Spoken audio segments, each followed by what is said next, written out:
conseguem ver, é o mapa de Florença, tá? É uma ilustração aqui da época de Maquiavel, que tem os muros da cidade, e se alguém de vocês já foi para Florença, dá para identificar algumas coisas, né? Dá para identificar o domo da catedral, por exemplo, que está bem um pouquinho para a direita aqui, na parte alta da página. Tá? Muito se fala Maquiavel como um expoente do Renascimento. Né? O Renascimento, para resumir, né, bem resumido, é uma época de questionamento do saber, do conhecimento, das artes e do poder medievais. Tá? É uma época de transição. Então, muito se aprende nas apostilas que o Renascimento marca uma passagem do mundo teocêntrico para um mundo antropocêntrico. Então, Deus deixa de ser a causa e consequência de todas as coisas, né? E esse foco vai para o homem. Tá? Então, a gente vê muito isso quando a gente olha a questão das artes, né? Artes, arquitetura, pintura, escultura, dos italianos mais famosos. Muitos deles estavam em Florença na mesma época que Maquiavel. Leonardo da Vinci passou por lá, Michelangelo também. Agora, o que Maquiavel nos diz como expoente do Renascimento? O que Maquiavel vai nos dizer é que a política, ela não é algo dado, ela não tem uma origem divina. Vai falar que a política, a configuração do poder, as relações de poder, elas são relações entre os homens. Então, elas se constroem, elas se modificam pela vontade humana. Ele não fala isso dessa forma tão explícita, né? Ele deixa isso claro no livro, mas não faz um grande alarde disso, porque ele está no século XVI, está começando ali o movimento de reforma da Igreja Católica, né? E, obviamente, o Maquiavel ele sabe em que território ele está muito próximo do papado, ele sabe das perseguições que acontecem para quem questiona a Igreja. Tá? Então, o Maquiavel ele está nesse contexto do antropocentrismo, né? De trazer o homem para o centro das relações sociais. É um contexto histórico também que é marcado pelas grandes navegações. Tem o início ali com Portugal no século XV, depois outras nações vão se aventurar. Essa questão das navegações, elas têm uma parte importante porque boa parte do comércio europeu passava pelos portos de Gênova e Veneza, e com a queda do Império Romano do Oriente, essa rota de comércio fica fechada por um tempo, né, e as grandes navegações acontecem em direção ao Atlântico. E quem faz as grandes navegações são os estados que se unificaram. O que a gente chama, né, o que a gente hoje conhece como Espanha e Portugal, foram os primeiros estados a se unificarem.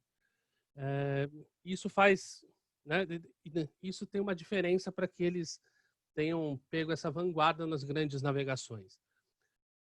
E Maquiavel ele tem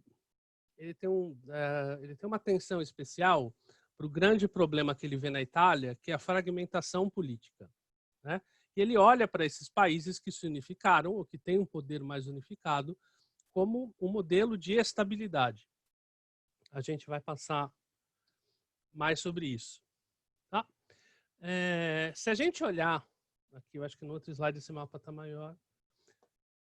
Se a gente olhar o mapa da Itália na época de Maquiavel, onde hoje a gente vê um país só, a gente vê aqui vários principados. A gente vê principados, a gente vê estados papais, a gente vê repúblicas. Tá? Essa era a fragmentação política italiana. Então a gente tem uma República de Veneza, ali na região nordeste, que é bem forte a República de Veneza pelo comércio. Tem o Ducado de Savoia, do outro lado, ali no noroeste. Parte do Ducado de Savoia foi parar nas mãos da França, depois pelas guerras que se efetivaram ali. Tem o Ducado de Milão.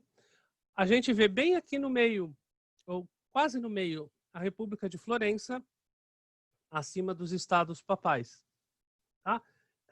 E do lado da República de Florença, a gente tem a República de Siena, que é uma cidade que fica do lado de Florença, E na época de Maquiavel houve uma guerra, houve uma batalha entre Siena e Florença. O exército, as forças armadas de Florença acabaram ganhando essa batalha, né? E Siena acabou se submetendo, então, ao poder de Florença. Então, para quem de vocês viajou para a Itália, perto de Florença, chegou a visitar Siena, Siena ela é uma cidade até que se manteve mais próxima da Idade Média, por ela ter perdido esse poder para Florença ali no século XV e XVI. Então foi uma cidade que acabou não se modernizando tanto, o que dá o grande charme que essa cidade tem hoje. Tá? Ali embaixo a gente tem o reino de Nápoles e também o reino da Sicília. E a gente vê também que a República de Veneza ela pega parte da costa, que hoje ali está um pouco a região da Iugoslávia, um pouco a região mais para baixo da Grécia. Não era só a Itália que estava fragmentada, a Europa estava fragmentada. Então, se a gente olha o mapa da Europa do século XV, a gente vê muitos países, muitas fronteiras que a gente não vê mais, né? As únicas fronteiras mais consolidadas são as fronteiras de Portugal e da Espanha, da Inglaterra também, por se tratar de uma ilha, né? Mas a gente vai ver que essas fronteiras elas mudaram muito, muito ao longo do tempo. Então, aqui eu queria passar um videozinho curto para vocês, que mostra a evolução das fronteiras da Europa em 1000 anos, tá? Do ano 1000 até os dias atuais. Deixa eu ver se eu consigo entrar aqui no YouTube e passar esse vídeo para vocês. Vocês ainda estão vendo o slide ou vocês estão vendo a minha tela do YouTube? Ainda o slide, irmão. Ok, então tá. Então eu tenho que compartilhar de outra forma. Peraí. Ok.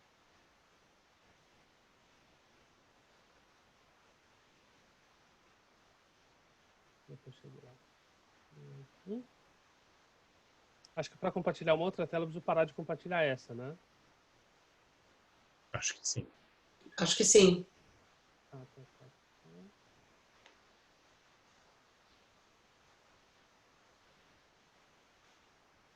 aqui.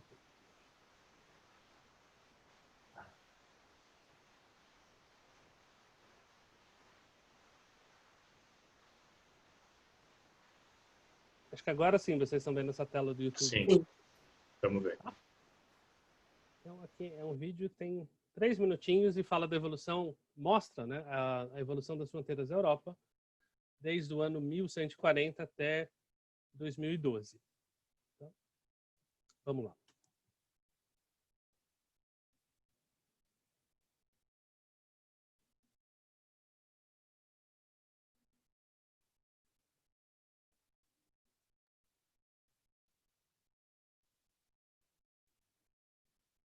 Prestem atenção na região onde está a Itália e hoje e depois onde está o Sacro Império Romano, o Sacro Império Romano.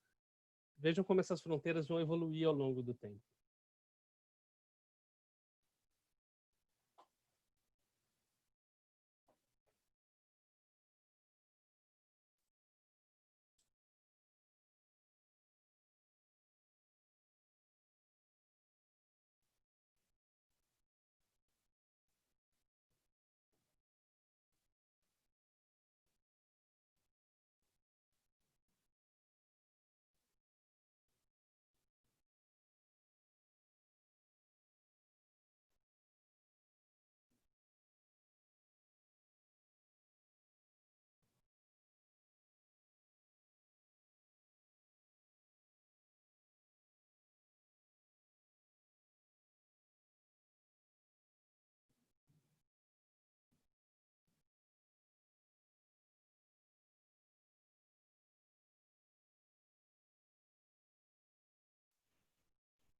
Eu parei o vídeo aqui.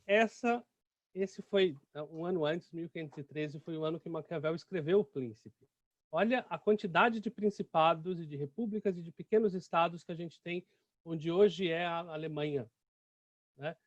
e onde hoje é a Itália também. Existe uma explicação para isso. Tá? Saindo da bota italiana, indo até o norte, na região onde hoje é a Bélgica, a Holanda, a região do Flandres, essa era a rota de comércio mais importante da Europa. Então, onde tem muita riqueza, tem também muita disputa. Né? Então, os países que acabavam se unificando, como a Espanha e Portugal, foram países que não participavam, não tinham uma participação nessa rota de comércio e tiveram que procurar outras formas de se desenvolverem. Então, olharam para o outro lado, olharam para o Atlântico. E Itália e a região que hoje a gente conhece como Alemanha, elas vão acabar se unificando só 4 séculos depois. Então, elas foram alvo de disputa durante muito tempo. Tá? Essa rota de comércio ela vem até um pouco antes ali da reabertura, depois das cruzadas, das rotas de comércio que levavam ao Oriente Médio. Depois, quem tiver curiosidade de ver o vídeo todo, vai ver, tá? Até a gente chegar aos dias de hoje. Vou voltar para o slide. Pronto.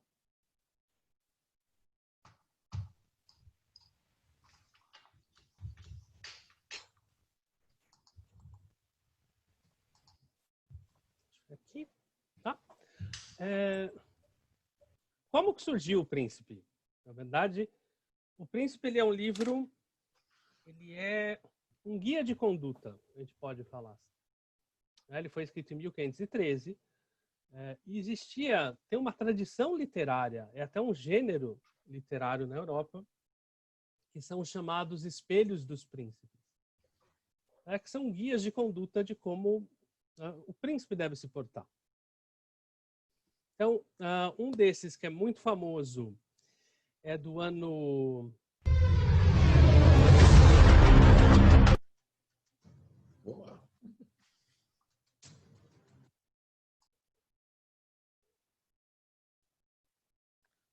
um desses livros é do ano 1500, desculpa, não, 800, não se sabe se 850, 860,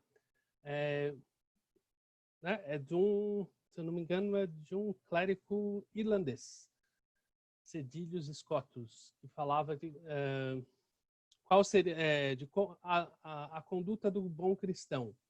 Né?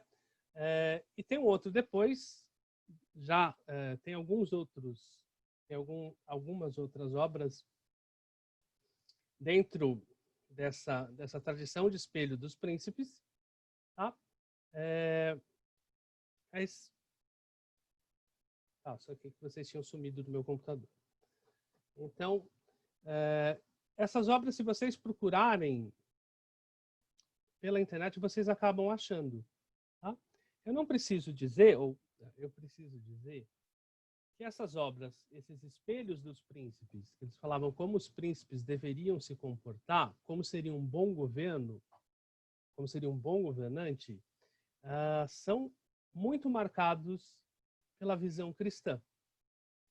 Então, hoje, se a gente fosse fazer, assim, se eu fosse perguntar para vocês, quais as qualidades... Na verdade, eu estou fazendo uma pergunta, tá? Para interromper um pouquinho a minha fala. Quais as qualidades que vocês veem que seria necessário para um bom governante ou aquelas qualidades que vocês desejariam ver em um governante? Aí eu queria que vocês entrassem e falassem um pouquinho.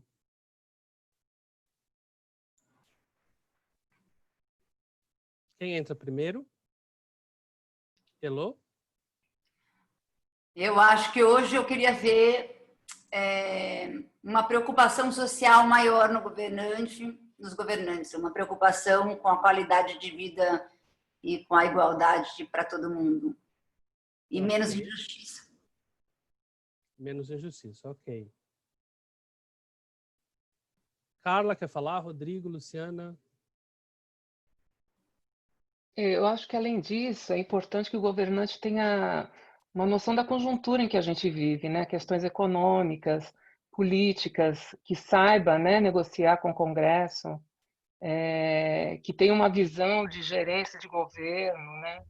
Porque as conjunturas vão mudando, né? Os países também têm suas necessidades diferentes e é o que a gente gostaria, né, de ver, mas não é o que tem ocorrido nos últimos anos.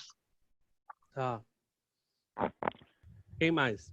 Eu concordo aí com o que foi dito. Eu acho que é importante que a gente sempre comenta isso, né? Qualquer cargo político seja realmente voltado para o próximo, né? E não para uma agenda pessoal. Isso é super difícil de acontecer em todo lugar, mas acho que isso seria super importante que tivesse. Vamos lá, quem mais? Eu acho que um projeto de governo, um projeto, uma proposta, uma posição, né? Que, pensando nas diferentes áreas, economia, o campo social, mas um projeto, algo que diga de algum lugar, fale de algum lugar, né? Eu acrescentaria o papel de um líder, né? De ter uma liderança, de além de tudo isso que foi falado, acho que a importância de uma liderança, né? Que também a gente não tem na atual conjuntura. É isso. Uma visão estadista, um pouco mais voltada para um prazo mais longo, não para um projeto político imediato. Acho que essa seria uma função importante, independente do viés. Uma coisa mais longa. Uma questão também do governante conseguir fazer coisas que não são só para agradar os grupos de pressão. Eu acho que precisa conseguir ver o país como um todo. E às vezes, o governo tem que tomar uma decisão até, inclusive, impopular, e eles, hoje em dia, não têm coragem de tomar mais decisões impopulares, porque eles estão pensando só na próxima eleição, o que é muito ruim. É um dos paradoxos, uma das contradições da democracia, né? Ela nos deixa participar da escolha dos governantes, mas, ao mesmo tempo, ela pauta a ação dos governantes para as eleições, né? Daí é a diferença entre política de governo e política de Estado. O mal, acho que também a importância do Estado laico, né? Da gente não andar para trás, como nesse governo, né? Tá, vocês estão muito marcados pela nossa experiência do presente, né? Que parece não está sendo muito boa. Toda a democracia atual, em função das redes sociais, ela acaba beirando um certo populismo, porque fica o resultado imediato das coisas, pressão popular, e fica tendendo a agradar os seus grupos de apoio. Então é importante o governante, seja ele qual for, ter uma visão de Estado de longo prazo, né? Em relação ao Estado laico, eu não vejo, da minha parte, não vejo a menor preocupação em relação a um retrocesso nesse aspecto. Porque a sociedade brasileira é muito plural, então acho que esse tipo de coisa não ocorreria de uma forma institucionalizada.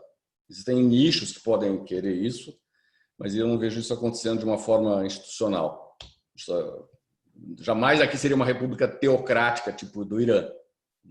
Acho que isso é um cenário inexistente.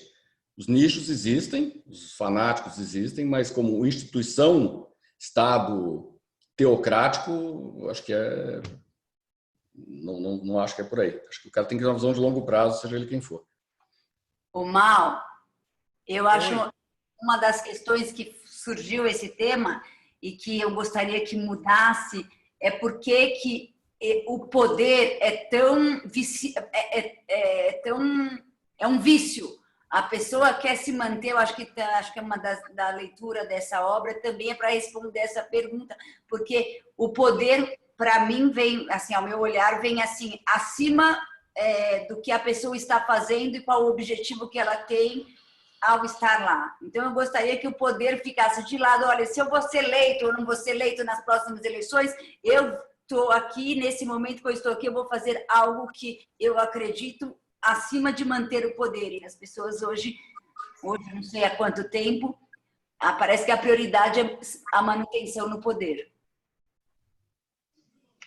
Poder corromper.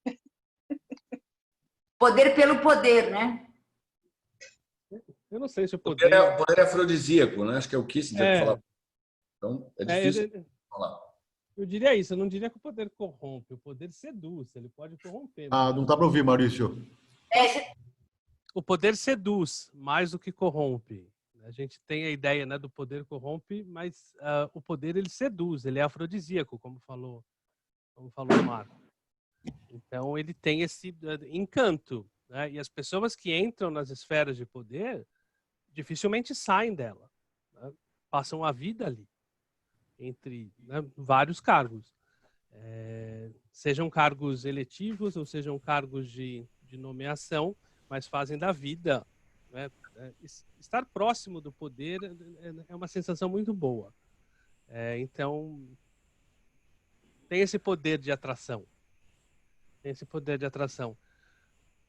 Se vocês perguntassem para Maquiavel, como a Heloísa falou, mas por que o homem quer isso? Por que os seres humanos querem isso? A resposta de Maquiavel é que é da natureza humana. É aquilo que é intrínseco ao ser humano. Tá? Não a todos os seres humanos. Né? Ele vai falar, tem alguns indivíduos, ou talvez a maioria, que não se interesse pelas questões do poder. Mas tem uma parte que se interessa muito por isso e vive por isso. Ele fala, qual a causa disso? Para ele, a causa está na natureza do homem.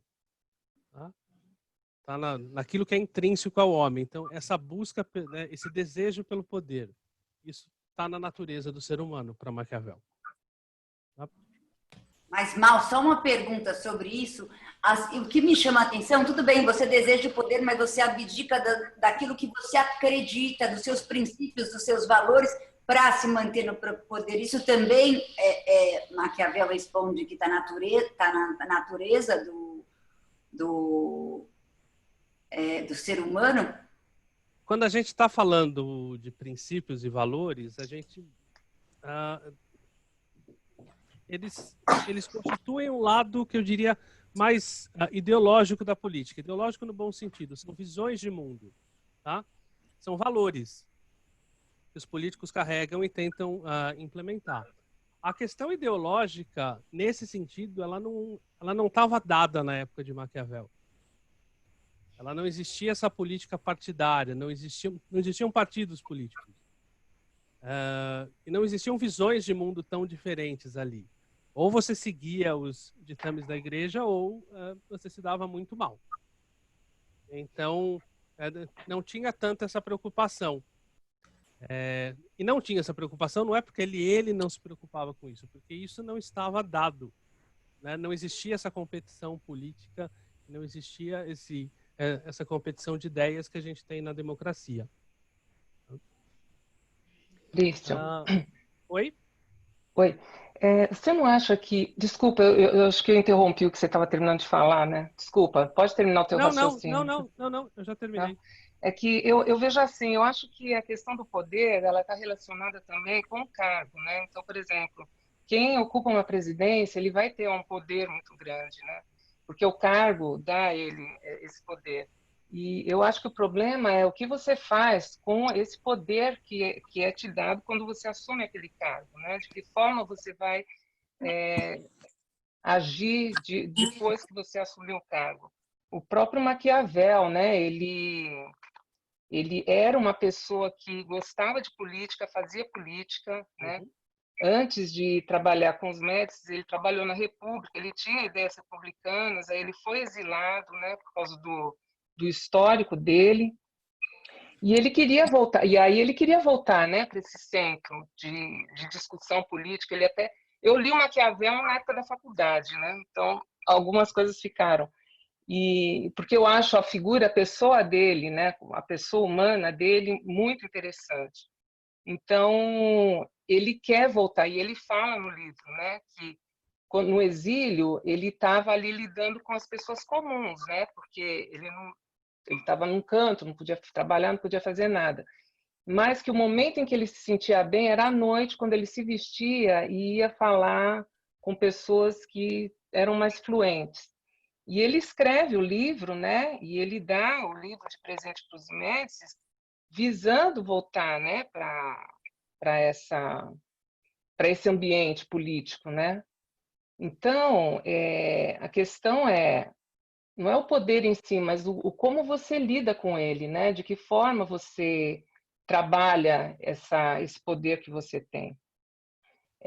No caso do Brasil, a gente espera, não no Brasil, acho que no geral, né, a gente espera que o governante, o príncipe, ou seja ele quem for, que tem o poder, que ele vá fazer as coisas necessárias para que as pessoas tenham uma qualidade de vida melhor.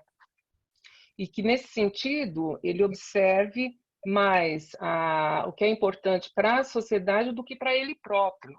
Eu acho que aí é que entra o conflito, né? Então, por exemplo, o Bolsonaro, né, tem um conflito aí dele com os filhos, né, que estão aí sendo processados, etc., né, investigados, bem dizer. Então, ele dá uma guinada, né? Ele veio com um discurso e hoje ele mudou totalmente. Ele não seguiu nada, nenhuma daquelas bandeiras políticas dele.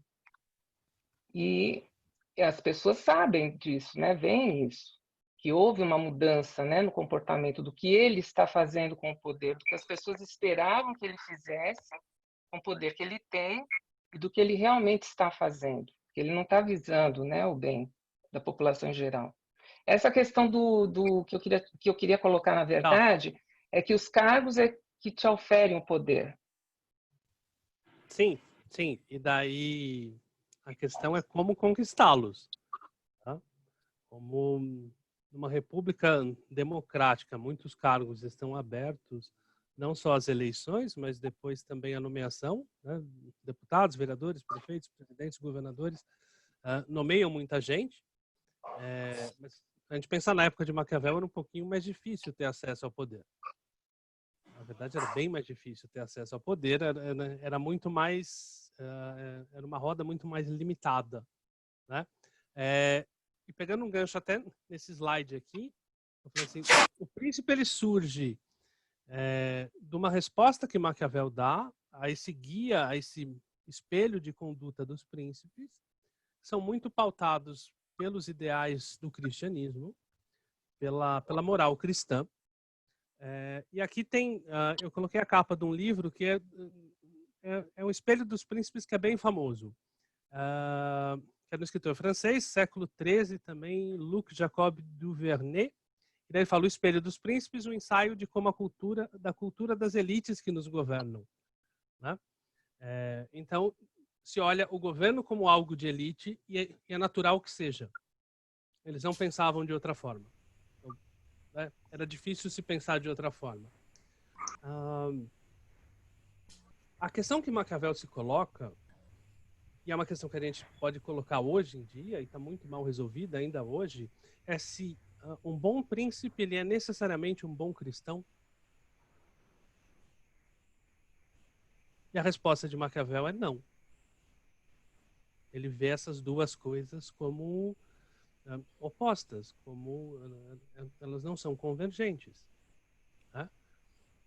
E é a crítica que ele faz a esses espelhos, os príncipes, a esses guias que diziam que o príncipe deveria ser piedoso, deveria perdoar, deveria ter muita bondade, solidariedade, ajudar a igreja e uma série de outras coisas que nós demandamos.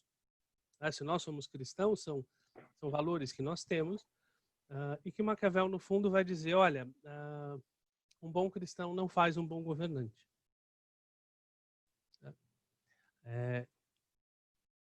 E é muito por isso que a igreja não gostou do livro dele, ele foi para o Index, logo depois de ser lançado.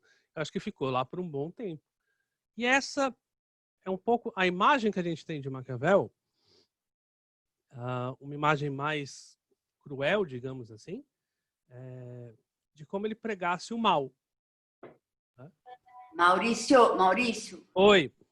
Fala um pouquinho mais alto, por favor. Tá. Não esquece do microfone na boca, porque às vezes a sua fala some. Tá bom.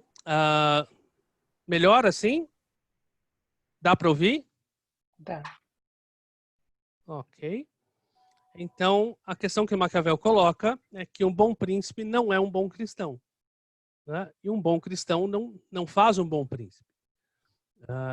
E a gente vai retomar esse tema por muitas vezes hoje e nos próximos encontros também. Eu deixei aqui para vocês, e depois esses slides ficam disponíveis para vocês, aqui tem um vídeo que é sobre um afresco que tem na cidade de Siena, na prefeitura da cidade, no Palácio Cívico, que fala do que é um bom governo e o que é um mau governo. Então, aí fala de um bom governo que é guiado pela justiça, que é guiado pela bondade do governante, e que todas as coisas acontecem de forma virtuosa, e um mau governo é aquele em que o governante só pensa no próprio interesse, tá? E que a sociedade é regida pelo egoísmo e pelo conflito.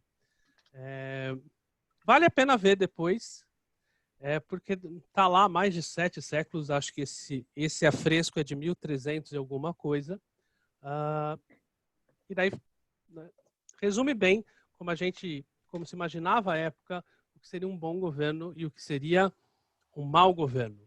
Então, o objetivo do príncipe ele é muito prático. Assim, é um guia de conduta, tá, que o príncipe deve seguir.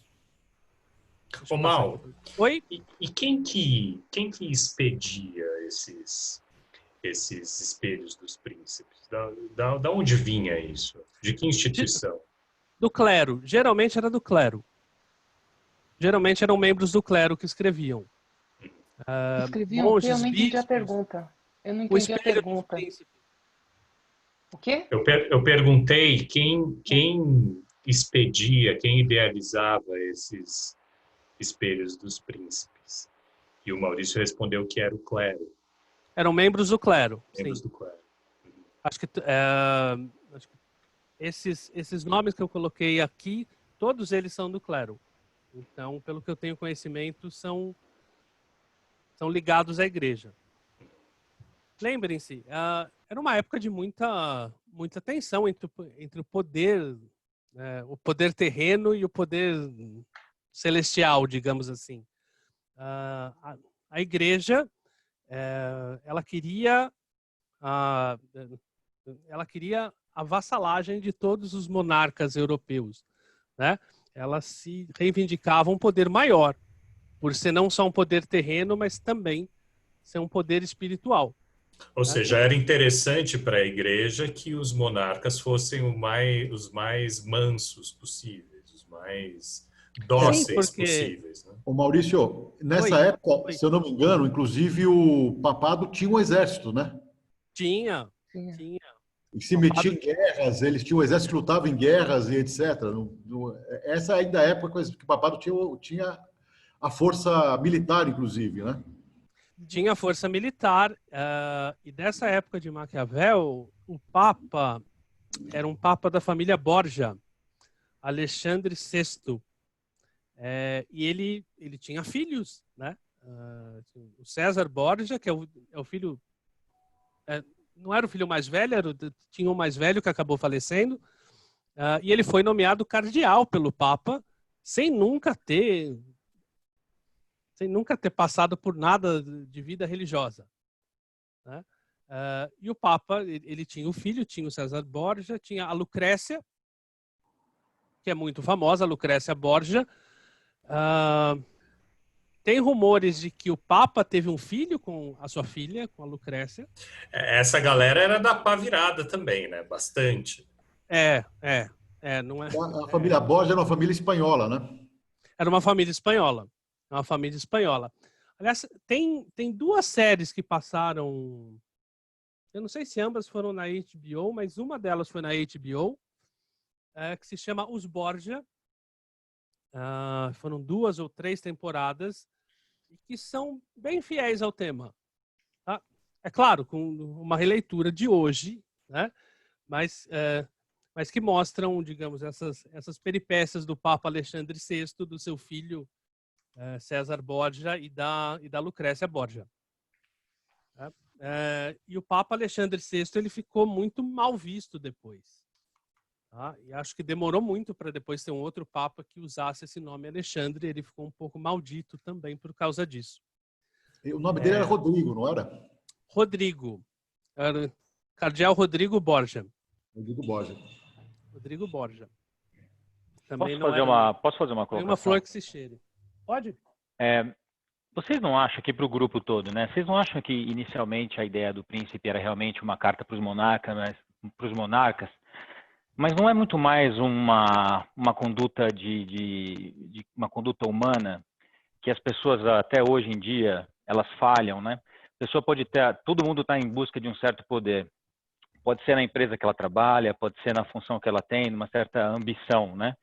E ali a pessoa que está buscando aquele poder também não poderia usar o mesmo da mesma conduta que está sendo pedida ali, e dali vem um pouco do termo que eu entendo que seja até incorreto, está sendo maquiavélico, está armando, está querendo subir na vida em cima do outro, está querendo... Não é muito mais do que simplesmente o político, o rei. Não temos nós todos um pouco de maquiavélicos, um pouco dessa vontade, qualquer que seja ela, profissional, pessoal, de conquistar alguma coisa e às vezes ir um pouco além do que é o certo para poder conseguir? Acho que tem até um livro que se chama Somos Todos Maquiavélicos. Eu não me lembro agora o autor, mas eu me lembro que tem esse livro. O livro de Maquiavel é como... o livro tem uma questão bem prática. É um guia para um monarca. E ele escreve para um monarca específico, que era para o Lorenzo de Médici, e com o objetivo que Maquiavel tinha de retomar um cargo no governo. E ele fala assim, olha, esses são os princípios que um governante deve seguir para manter o poder. O objetivo do príncipe é falar duas coisas, falar como você conquista o poder e como você fica no poder.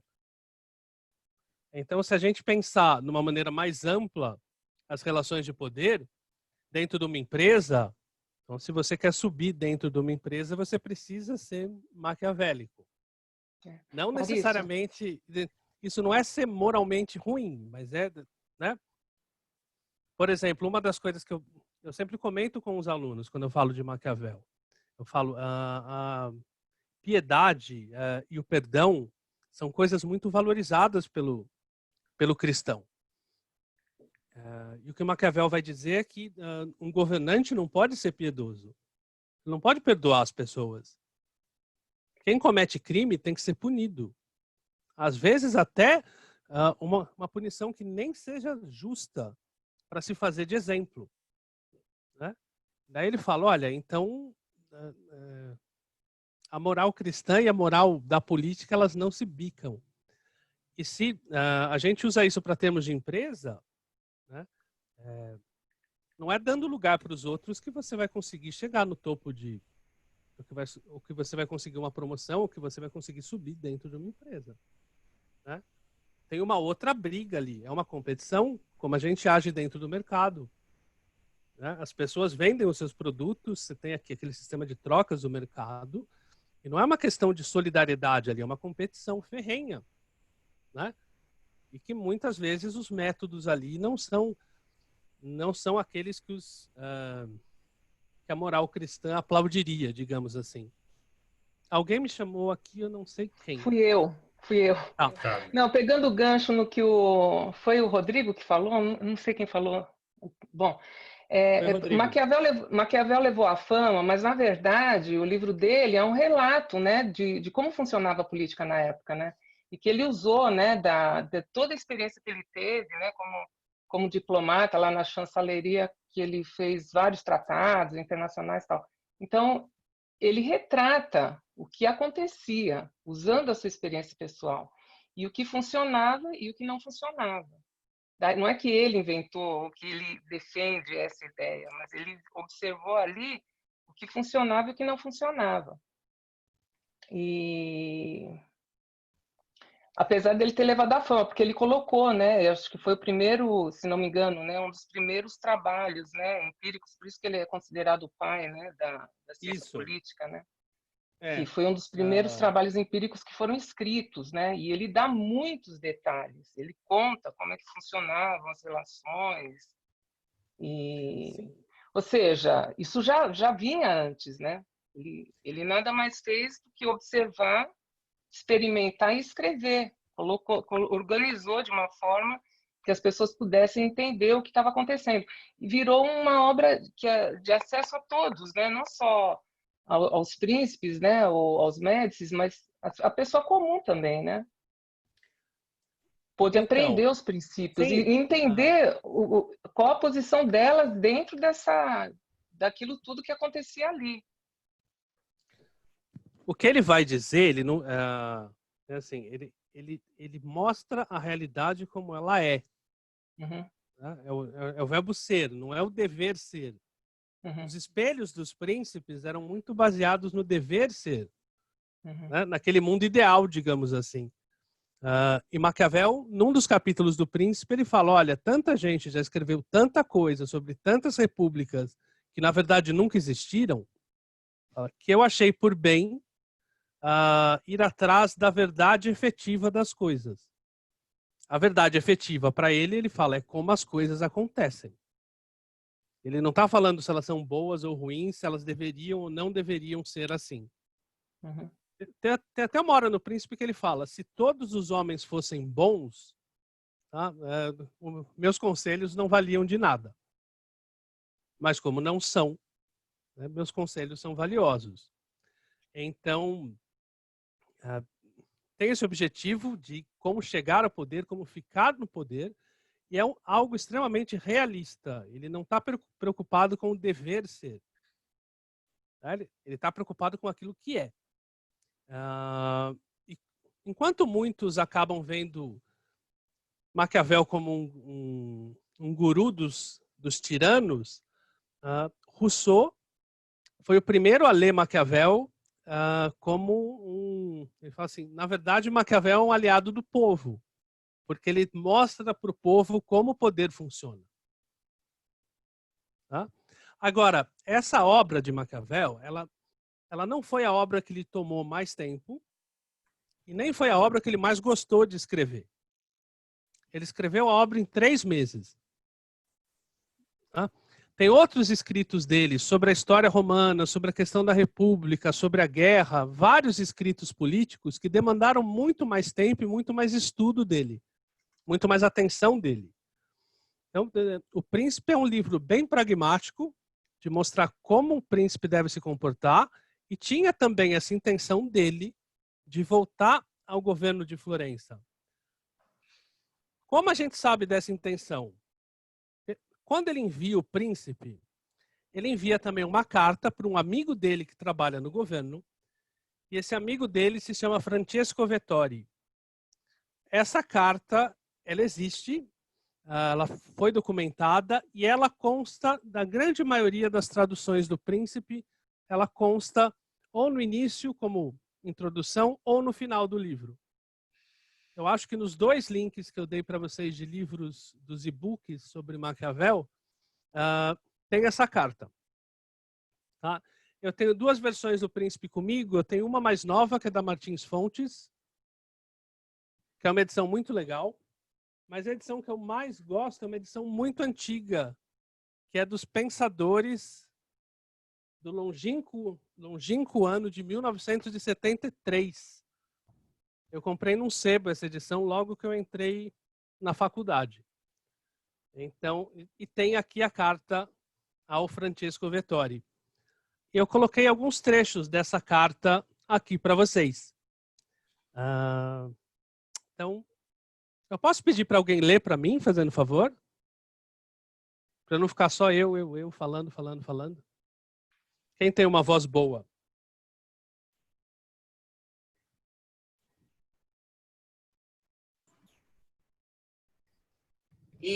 Eu sugiro o Edu. Eu sugiro o Eduardo.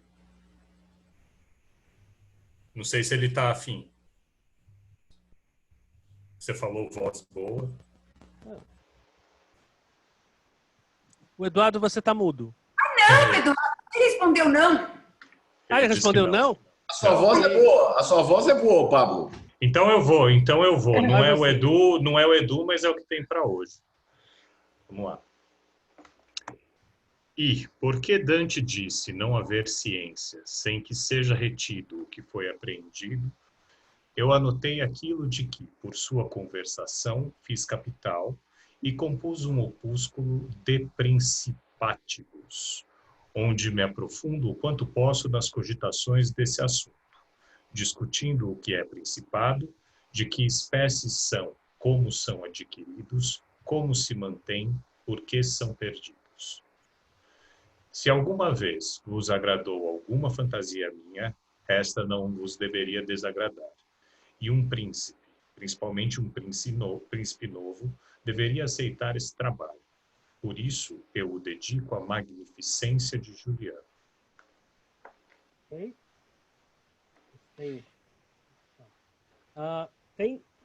Quando vocês forem ler O Príncipe, eu recomendo que comecem lendo essa carta.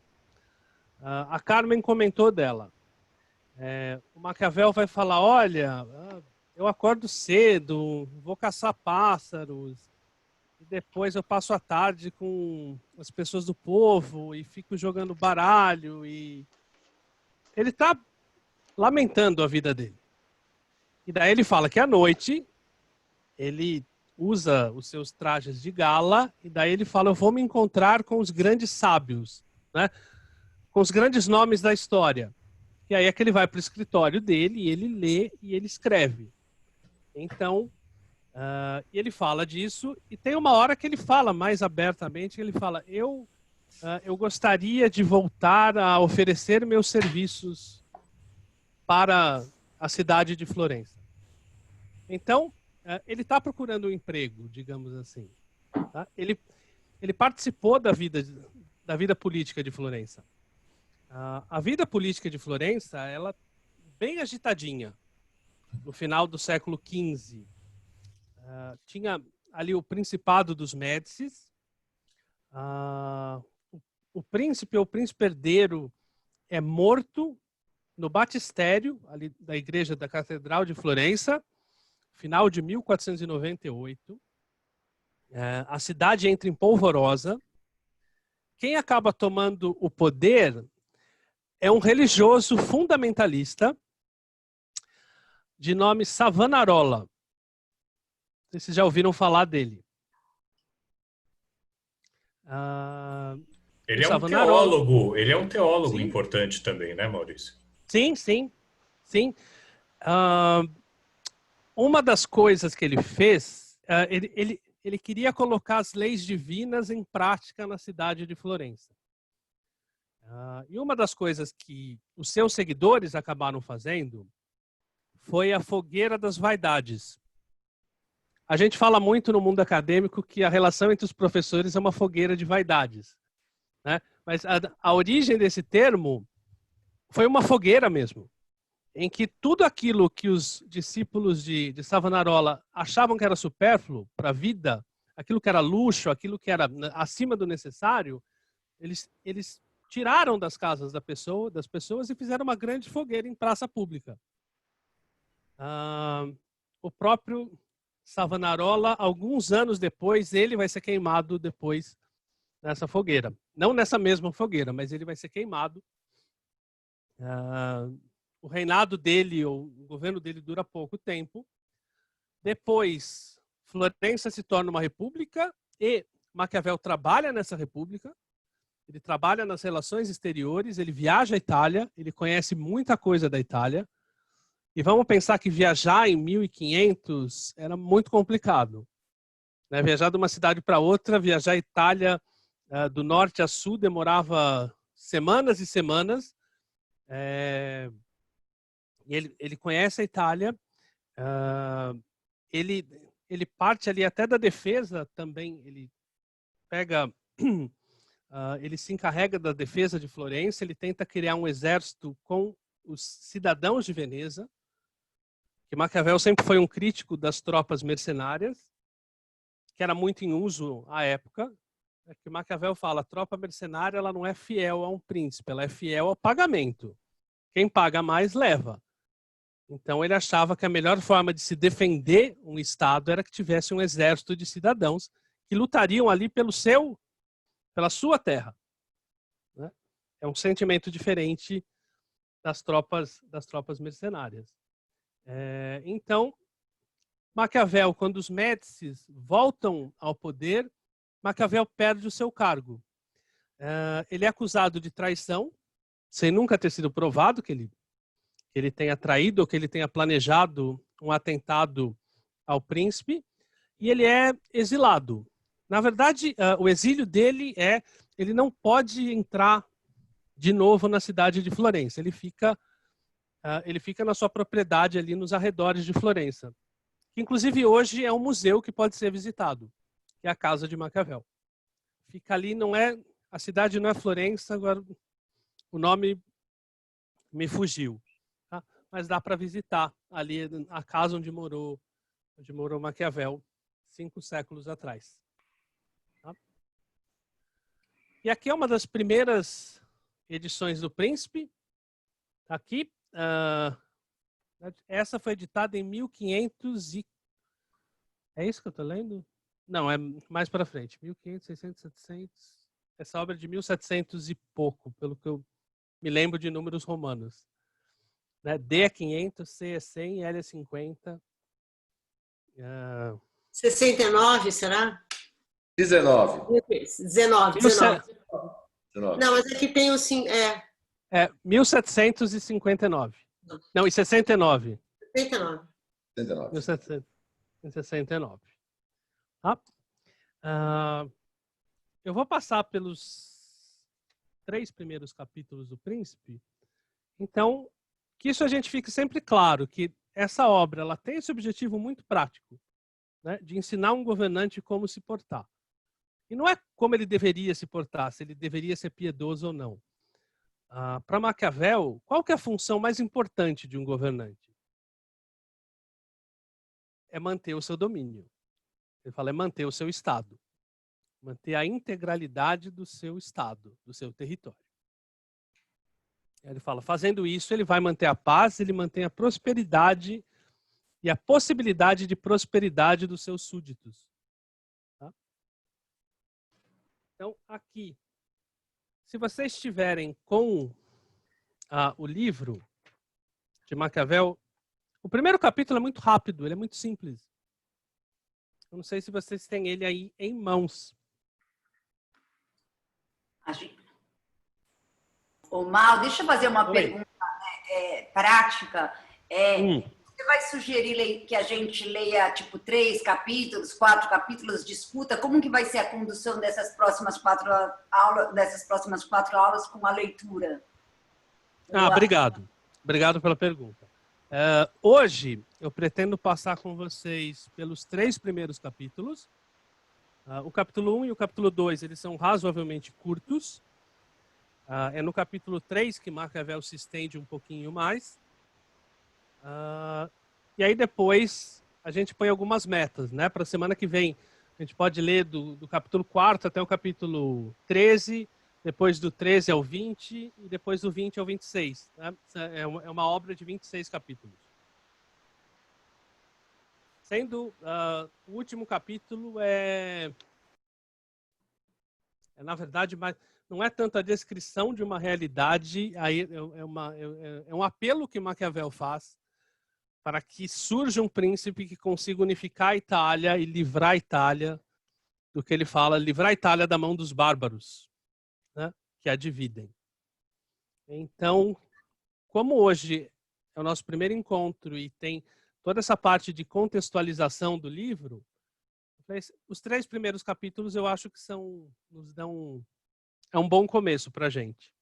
Tá? Mas, só entendendo, depois a gente lê, a gente fica nessa semana com a leitura para o próximo encontro? Para o próximo encontro, aí... Depois eu coloco isso no grupo. A gente vai do 4 ao 10, do 4 ao 12, do 13 ao 21 e depois do 21 ao 26.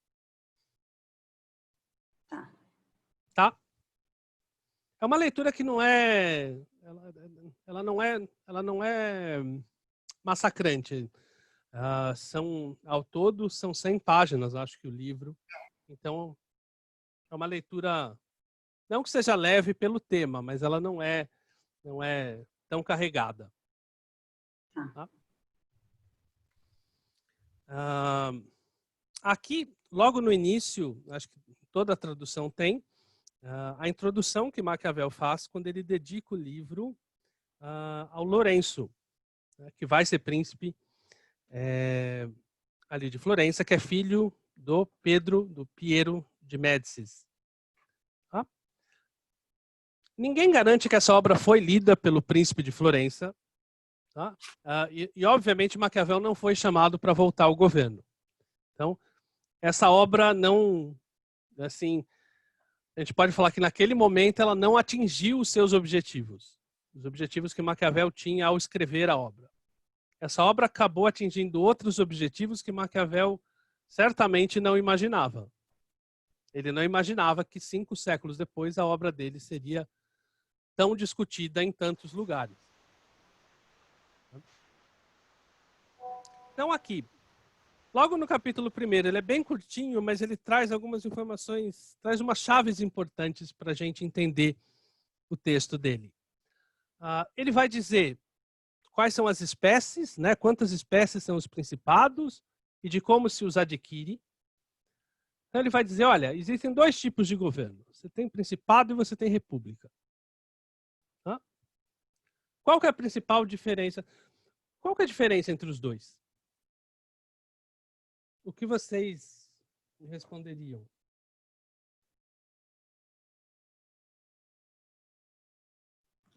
O Maurício, não é a hereditariedade? Sim, é um dos pontos-chave. O principado, a gente chamaria hoje de monarquia, né? Não, mas é principado porque, na verdade, como também tinha ducados e tinha outras coisas, existia uma outra configuração que não existe hoje, mas, de qualquer maneira, é isso mesmo. Hereditário.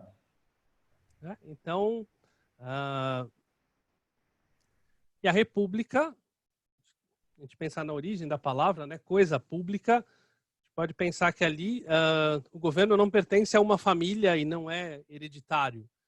Teoricamente, ele pertence à população. Tá? Então, tem uma diferença grande aí. Eu me lembro muito das aulas quando estudava as capitanias hereditárias. No final das contas, elas não eram de posse de quem veio para cá, elas eram terras da coroa portuguesa. Né? Que ela concedeu o uso da terra para algumas pessoas. Então, quando a gente pensa em um principado, a gente pensa também em uma família que tem aquele território. Né? E daí, bom, tem principados e repúblicas. Eu coloquei aqui uma imagem para vocês da República de Veneza. Tá? Eu achei uma imagem interessante, até de um autor desconhecido aqui. Espero não, eu não estou ferindo nenhum direito de imagem. Tá? E aqui tem um leãozinho e essa parte em latim eu vou ficar devendo para vocês o que isso quer dizer. Mas tem alguma coisa de paz, tem alguma coisa de evangelho, acho que é isso. Tá? Bom, a gente viu ali no mapa, a Itália era dividida em vários estados. Né? Você tinha república, você tinha principado, você tinha o ducado. Então, Maquiavel fala, bom, esses são novos ou antigos.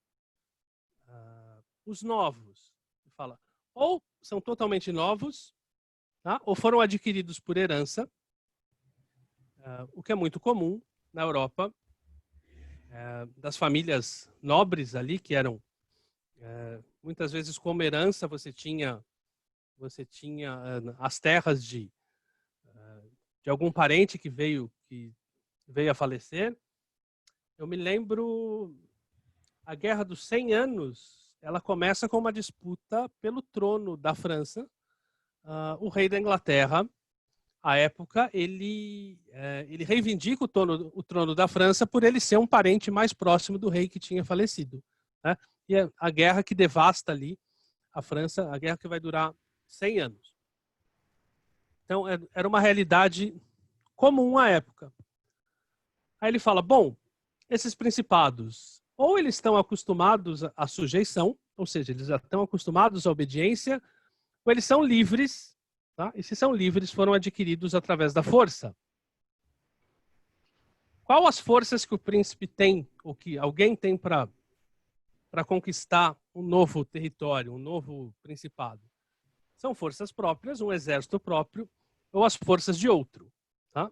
De algum rei mais poderoso. O rei da França, à época, era o Carlos V. Ele se envolveu em guerras ali, ele era aliado do Ducado de Milão, que lutava contra a República de Veneza, que lutava contra os estados papais.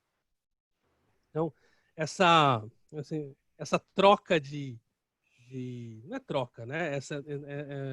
Essa cooperação de exércitos aconteciam, de forças aconteciam. E Maquiavel, em um capítulo, ele vai dizer que é muito ruim quando você toma o poder pelas forças de outra pessoa. Tá? Que você fica um eterno devedor. Você nunca vai conseguir se livrar disso. E no final do primeiro capítulo, daí, eu não sei como a tradução de vocês colocou,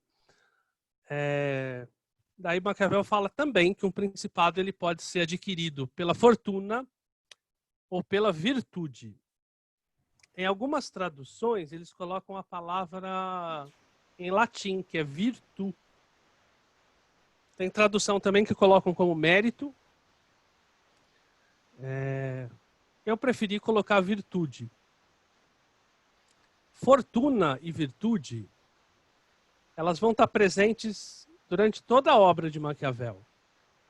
Para deixar claro, quando ele fala de fortuna, ele não está falando de posses, tá? Muitas vezes a gente hoje tem esse significado, né? Da fortuna significar posses, a pessoa ser muito rica. Na verdade, ele está falando aqui da fortuna no sentido de sorte, tá?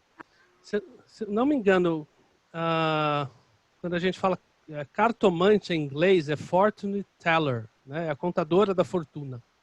Ele está falando da fortuna nesse sentido. E aí ele fala da virtude. A virtude, para ele, é a capacidade que o príncipe tem de se adequar às circunstâncias, de se dançar conforme a música pede, de se adequar, agir conforme as necessidades aparecem. E ele fala, isso é raro. Não é comum que todo governante tenha a virtude para se manter no poder. Então, e como o sentido dessa palavra é contraintuitivo para nós, né? Virtude para nós tem um pouco uma conotação moral, talvez. Alguém virtuoso é alguém bondoso, alguém que tem certas qualidades cristãs, né? Cristãs, exatamente. E virtude aqui é outra coisa. Virtude é outra coisa. Virtude é conseguir... acho que em português a gente fala bem isso, né? Dançar conforme a música. É saber agir como as circunstâncias pedem. Tá? E agir como um bom governante. Um bom governante é aquele que quer preservar o seu Estado. Essa é a virtude. Como a gente falou muito em termos atuais... Eu fiquei com uma dúvida. Eu posso perguntar antes? Claro. Pela fortuna, como alguém que é pela sorte, como alguém consegue se manter no poder pela sorte? Eu entendo que é pela virtude, eu entendo que é pela força, mas pela sorte eu não compreendi. Vamos lá. Eu vou dar um exemplo e depois a gente pode pensar em tantos outros. Vocês se lembram do Itamar Franco? Ele foi presidente do Brasil entre 92 e 94. Na verdade, ele sai do poder 1º de janeiro de 95. Ele passa a faixa para o Fernando Henrique. O Itamar Franco, ele aceitou ser vice-presidente na chapa do Fernando Collor, quando o Fernando Collor tinha 3 ou 4% das intenções de voto. Ele mesmo não achava que o Fernando Collor seria eleito. O Fernando Collor foi eleito. E o Fernando Collor teve muita sorte ao ser eleito. Porque ele teve um contexto muito específico ali que lhe ajudou na eleição. Fernando Collor não era o político mais virtuoso no sentido maquiavélico que estava concorrendo ali.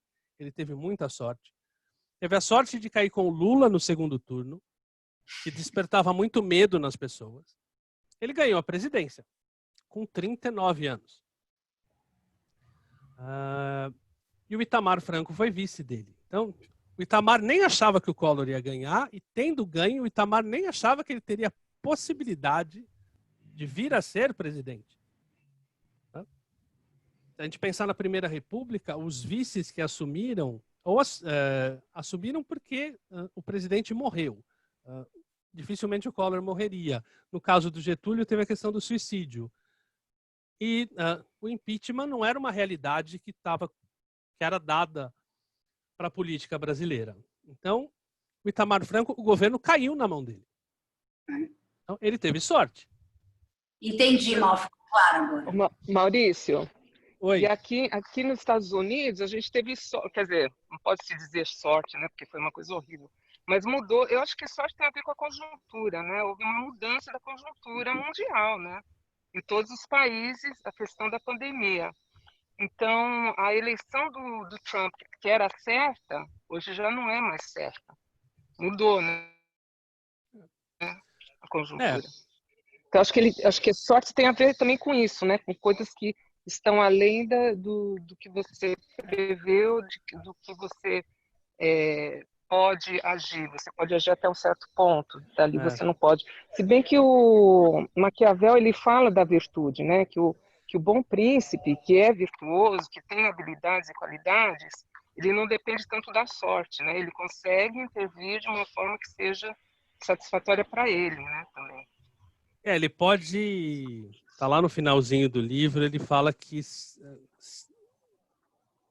o príncipe for ousado, ele pode atrair a virtude, ele pode atrair a fortuna, mas não é garantia. Não é garantia. Isso, mas se ele não for virtuoso, aí ele não pode só contar com a sorte, não é isso? A fortuna acaba um dia. A fortuna acaba um dia. Eu acho que vocês conseguem me dar mais exemplos de políticos que subiram ao poder mais pela fortuna do que pela virtude. Eu acho que o próprio Bolsonaro é esse exemplo. O Bolsonaro, essa eleição caiu no colo do Bolsonaro por uma conjuntura do momento, porque também nunca foi um político que teve nenhuma relevância. Verdade.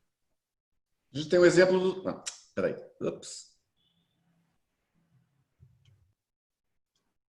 Agora estou falando? Tá. Agora tá. Tem o Temer também, que é um caso clássico de fortuna, que a gente pode traduzir como o acaso, né? O acaso surgiu. Sim. Acontece. A fortuna é muito semelhante ao acaso. E o Temer é também um acidente de percurso. Acho que na cabeça dele, com a força que a Dilma foi eleita na segunda eleição, com o apoio dos partidos, do Lula, blá, blá, blá, ele jamais imaginou que ele iria ser presidente da República, ali na virada de 2014 para 2015. Depois, a conjuntura foi mudando, ele foi enxergando alguma coisa diferente. Acho que ali ele até teve a mexida dos pauzinhos, não foi só o acaso, mas é um exemplo mais próximo de acaso, acho que também agora recente é o Temer. Ele trabalhou por isso depois. Mas não no primeiro momento, ele trabalha assim, a partir das jornadas de 2013, aí que ele começa, pode ser que tenha chance aqui. O Bolsonaro é um bom exemplo nesse sentido, porque ele se tornou porta-voz de um movimento que ele não criou. Ele nunca foi um líder assim, nossa, ele é líder do movimento tal. Nunca foi. Ele sempre se contentou em ser deputado federal, em fazer as rachadinhas da vida, e estava contente com isso. Nunca tentou ser prefeito, nunca tentou ser senador. O que ele percebeu, nem sei se foi ele ou se foram os filhos dele, como ele se colocou nas redes sociais a partir de 2013, ele foi ganhando adeptos. E aí, assim, ele ganhou esses adeptos sem fazer muita força, tá? Tinha uma parte do eleitorado conservadora que não tinha um líder para seguir. Então, o Bolsonaro ele acaba tendo muita sorte porque ele acaba sendo o candidato dos evangélicos, que há muito tempo estavam tentando construir um nome. Vejam, tentaram tantas vezes no Rio com o Marcelo Crivella. Ele foi tantas vezes candidato a governador e prefeito até que ganhou uma eleição, né? Aqui em São Paulo tentaram lançar o nome do Celso Russomano, né? Mas o Bolsonaro caiu no colo dos evangélicos. Tanto, o Bolsonaro se converte em 2015, vai até o Rio Jordão, ser batizado, etc. Esse movimento, ele fala assim, ele teve essa virtude de perceber esse momento, ele conseguiu perceber esse momento. Ele teve muita sorte, muita sorte. O Maurício, em 2013, teve aquela série de manifestações que mostravam um descontentamento geral da população e, naquele momento, ninguém entendia muito bem o que era. E o Bolsonaro conseguiu se colocar também nessa posição. Sim. Sim. Aí ele teve a sorte desse momento acontecer, mas ele teve também, a gente precisa olhar isso com atenção, ele teve a virtude de se colocar, né, como um nome que faltava ali para esse movimento que eu concordo muito com o que foi dito agora pelo Eduardo. A priori, ninguém entendeu direito o que estava acontecendo. O desemprego não estava alto, a inflação estava controlada, não tinha nenhuma perspectiva de uma grande crise econômica naquele instante, a popularidade da Dilma estava muito alta, e, de repente, uma das coisas que não dá para prever. Tá? Se a gente pode falar que a Dilma teve também muita fortuna por ter sido indicada pelo Lula e por ter sido beneficiada com o carisma do Lula, que se transformou em votos para ela, quando ela necessitou da virtude para continuar no governo, ela não teve. Ela era muito ruim de negociação. Muito ruim. Então, pelos erros dela de não saber jogar o jogo, de não saber equilibrar os interesses, ali, é que ela foi, digamos assim, alimentando seus inimigos, né? Até o Temer perceber isso. Em algum momento, o Temer manda uma carta para ela, que é uma carta pública. Ele se diz cansado de ser um vice decorativo. Mas ali, naquele momento ali, ele já estava... as cartas do impeachment já estavam muito bem... já estavam bem elaboradas ali, né? Ele já tinha mexido muitos pauzinhos ali nos bastidores. Então, para Dilma, quando ela precisou da virtude, faltou. A gente pode pensar em personagens internacionais também, né? Tem duas pessoas que moram nos Estados Unidos, eles podem falar um pouco também, né? Aí de outros personagens. O Trump é virtude ou é fortuna? Ou é os dois? Bom, eu tenho a minha opinião, né? Acho que a Carmen falou que está nos Estados Unidos, eu também estou. Eu acho que eu li alguns livros de um pouco antes dele se candidatar. Ele já tinha se candidatado nas eleições passadas, mas não foi muito para frente. E agora, aparentemente, ninguém acreditava, né, que ele seria vitorioso. E, na verdade, nos votos populares, votos contados, ele acabou que não foi, né? Então, eu acho que aquilo ali foi uma, entre aspas, uma sorte, né? Todo o carisma do Obama e da Michelle Obama e tudo mais, e ele veio falando exatamente o mesmo discurso. Aconteceu na Europa também essa virada do pêndulo mais para a direita, que o Bolsonaro entrou nesse vácuo, o Trump também é um representante dessa nova perspectiva, vamos dizer assim. E eu acho que uma vez que entra, dali a gente vai descobrir se o povo percebe ele como uma virtude ou como um sortudo e vai tirar ele do lugar, né, que ele está. Essa é a minha opinião.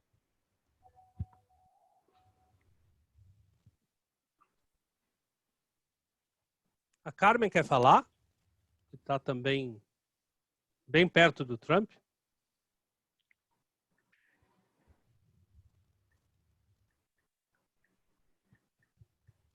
Ou ela não está mais na sala? Ah, não, ela está. Você está me ouvindo? Agora sim. Então, eu acho que se a gente pensar em virtude dentro dos preceitos, né, dos conceitos que Maquiavel traça, né, no livro dele, que é a pessoa que é hábil, né, em termos políticos, hábil em como falar, em como se expor, etc., em fazer alianças, em perceber o momento. O Trump ele foi hábil nesse sentido. Ele falou para uma população que estava querendo, que ele falava, né, oferecer mais empregos, embora não fosse verdade aquilo que ele dissesse, né, ou não fosse possível.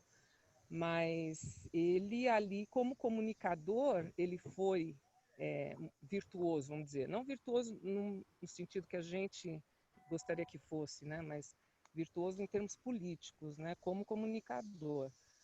Agora, assim como o Bolsonaro também, né? Ele também veio com um discurso que as pessoas acreditaram. Agora, isso não se mantém, né? Se ele não consegue realmente deliver, né? Se ele não consegue realmente colocar em prática aquilo que ele defendeu. Eu acho que tá virando. Eu acho que isso não se sustenta durante muito tempo. Pode até durar um segundo mandato, mas isso não dura. Eu acho que são ciclos, né? Então, é isso. Você está me ouvindo? Tô, sim. Ah, tá. Eu acho que... eu tive que sair, desculpa. Imagina. Acho que talvez hoje, mais do que nunca, o que interessa não é realmente o que se propõe ou o que se é, mas aquilo que se parece. Porque é a forma como as pessoas compram a ideia através das redes sociais, dos grupos de WhatsApp, etc, etc, etc. Num dos encontros do Laços, o Zig falou um pouquinho disso, que ele trabalha, um jornalista, né, que trabalha na parte eleitoral. E assim, não é importante se o que você diz é verdade ou não, importa se a sua narrativa cola ou ela não cola. Então, tem uma narrativa que colou em boa parte do eleitorado do Bolsonaro, eleitorado mais conservador. Parecia que o Brasil estava à beira de virar um país essencialmente comunista. E quando você olha para a realidade, você fala, isso não tem sentido. Mas a questão não é se tem sentido ou não, a questão é se tem adeptos ou não. Tem um filme muito interessante que fala da saída da Grã-Bretanha, do Brexit, e que mostra como começou o trabalho da Cambridge Analytica, e um dos responsáveis ali pela campanha para a saída da União Europeia, ele repetia para os apoiadores ali que uma das teclas que eles tinham que bater era que a Turquia ia entrar na União Europeia e que aí não ia ter como parar o processo de imigração para a Inglaterra. A Turquia, dentro das fronteiras da Europa, né, ela seria um trampolim ali de imigrantes para irem para todo canto. E a Turquia nunca esteve mais distante de entrar na União Europeia do que em 2016. A Turquia ela já chegou uma ou outra vez a ficar próxima de entrar na União Europeia, mas ela pediu já várias vezes, nunca entrou.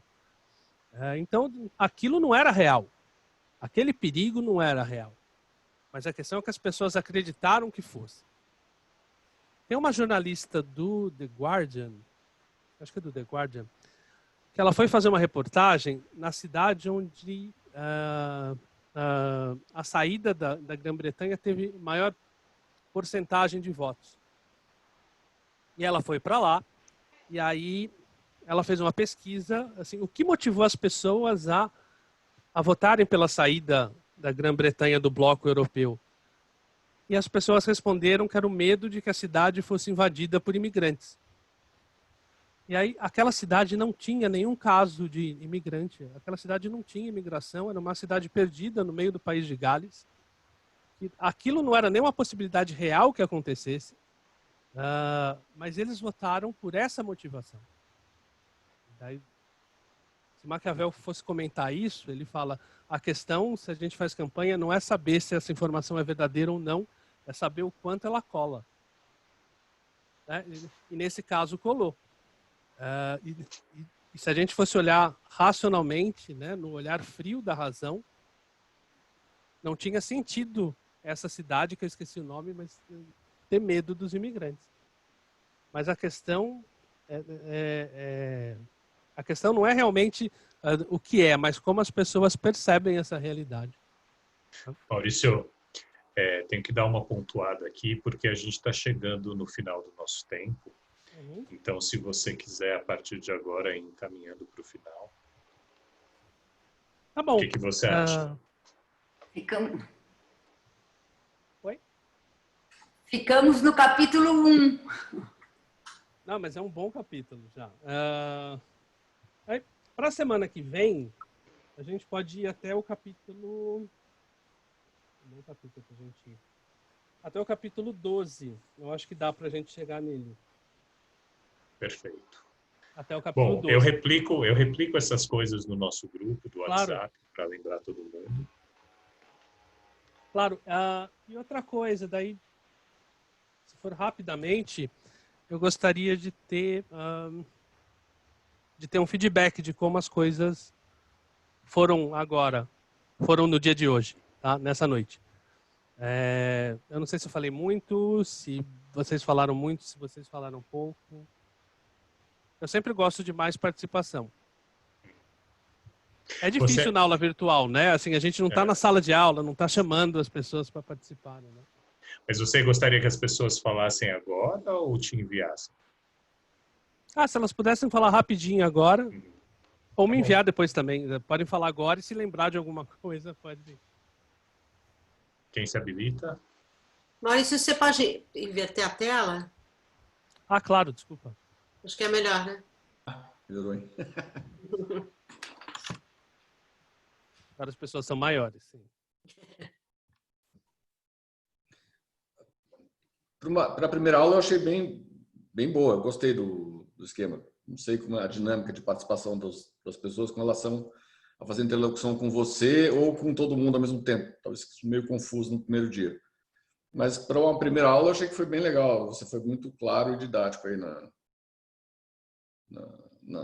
forma como você preparou aí o roteiro. Achei legal. A participação aí você que talvez deva conduzir um pouco mais a nossa participação, para não parecer que a gente fica entrando no meio da... É terrível, né? O medo da interrupção. O medo da interrupção que não adianta nada, porque você interrompe do mesmo jeito. Então... eu acho muito chato essa coisa. Não tem a coisa da proximidade, fica, eu quero falar, aí fica aquela puta sensação esquisita. Então, minha sugestão é que você talvez conduza um pouco mais, cutucando a gente, o que você achou disso, sei lá, uma ideia. Tá. Mesmo que a pessoa esteja preparada, assim, fudeu, não sei o que vou falar. Ela pode estimular, não estou passando mal, continua. Vou pesquisar no Google aqui, espera um pouquinho. A pessoa pode fingir que congelou, né? Fica parada e... Caiu a minha internet. A gente pode combinar isso entre a gente. Não, faz assim, se ficar com vergonha, some da tela. Pá, sumiu.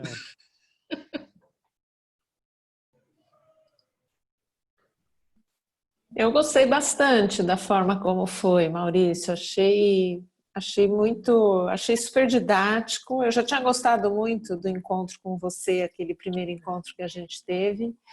Eu achei super interessante, super didático, e acho que você chamou também para a gente se colocar pensando no tema do príncipe com a atualidade, né, as relações que a gente faz e pessoas, né, que a gente pensou. Então eu achei que isso também ajudou muito assim a ficar ainda mais claro. Para mim foi muito bacana, achei bem interessante. Acho que você equilibrou bem a sua fala e também dá espaço para quem quisesse falar. Para mim não foi nada cansativo, foi bem interessante a forma como foi. Mal, eu também gostei bastante, acho que fluiu bem, quem quis falar, conseguiu falar, né? Embora a gente não tenha conseguido chegar no capítulo que você queria, eu acho que faz parte, né? Depende de quantas perguntas, de quantas colocações as pessoas fazem, mas gostei bastante. Eu acho que tem uma coisa interessante que a gente também vai se constituindo como grupo, né? No colóquio, acho que a gente estava no colóquio de educadores, né, Fátima? E a gente sente isso também, né? O primeiro encontro é sempre aquele que a gente está se conhecendo e sentindo. Eu acho que tem um tempo de aquecimento aí que vai transformando, e a gente vai sentindo esse tempo de poder entrar, comentar, interromper, né? Acho que vai num crescente. A gente também precisa ganhar uma certa proximidade como grupo, né? Como roda de conversa, né? Eu acho que é isso exatamente. Eu acho que é uma... Primeiro, acho que é legal essa forma que vai trazendo, vai apresentando o livro, o autor, a sua forma de conduzir e vai estimulando a gente a pensar, relacionar, a ouvir os integrantes do grupo e é isso, vai se constituindo uma linha de conversa e o que a gente pode contribuir. Acho que tem os que falam um pouco mais, os que escutam, os que perguntam, os que comentam, e aí é uma sala de aula, né? Sempre assim, né? Eu já conheci, eu já tive uma aula com o Maurício que durou 4 horas por telefone e eu fiquei sonhando com fazer aula com ele, porque eu acho ele um excelente professor, mas eu também acho muito legal a participação. Por exemplo, o Rodrigo fez uma pergunta que para mim foi uma questão que eu não tinha pensado quando ele falou, assim, quando ele levantou que talvez o mecanismo de poder esteja em qualquer empresa, em qualquer situação. Eu acho que essa participação do grupo e de ouvir os outros é muito interessante. Mesmo assim, ele vem com um conhecimento que dá para saber que ele sabe muito, mas quando alguém pergunta alguma coisa ou faz uma observação, ele tem uma amplitude na conversa que eu acho que é essa a beleza e assim, do colóquio, né? Então, assim, acho muito legal. Senti falta da Silvana, que sempre falou e ficou quietinha hoje, né, Sil? Mas eu acho muito legal a participação de todo mundo. Acho que esse grupo falando e se posicionando é que dá essa cara, dá que faz a gente construir um pensamento e condução desse colóquio. E só para contar, assim, é bom a gente ter um tempo que a gente não tem que falar, só tem que ouvir, só para variar, né? É bom. Porque atualmente você tem a imposição da opinião, né? A tirania da opinião. Todo mundo tem opinião sobre tudo. Acho ótimo que você fale um montão, Maurício. É assim, só a supressão. Acho ótimo ouvir, para variar. Assino embaixo. E último conselho que daí eu queria dar para a leitura. Assim, Maquiavel usa muito exemplo histórico. Exemplo histórico de coisas que muitas vezes a gente não conhece. Então a gente teria que saber a história da Itália naquele tempo, e daí ele vai falar dos persas, fala dos romanos, fala de... Então, assim, a gente não precisa se assustar com esses exemplos quando a gente for ler. Falar, ai meu Deus, eu não sei quem é esse Duque de Ferrara, tal. O exemplo não é tão importante, né? O mais importante é a parte da teoria que ele joga ali. Então, quando ele vai falar, se você tiver que escolher entre ser temido e ser amado, escolha ser temido, aí ele vai dar 500 mil exemplos. A gente não precisa saber de todos os exemplos. O importante é a gente saber, né, essa fala teórica, digamos assim, né, que daí os exemplos vão derivar. Então, até porque tem muitos personagens históricos que aquela época eram importantes e hoje não são, né, não ficaram para a história como estavam ali. Então, não se assustem com a quantidade de nomes e com a quantidade de exemplos históricos que ele dá. Legal, Maurício.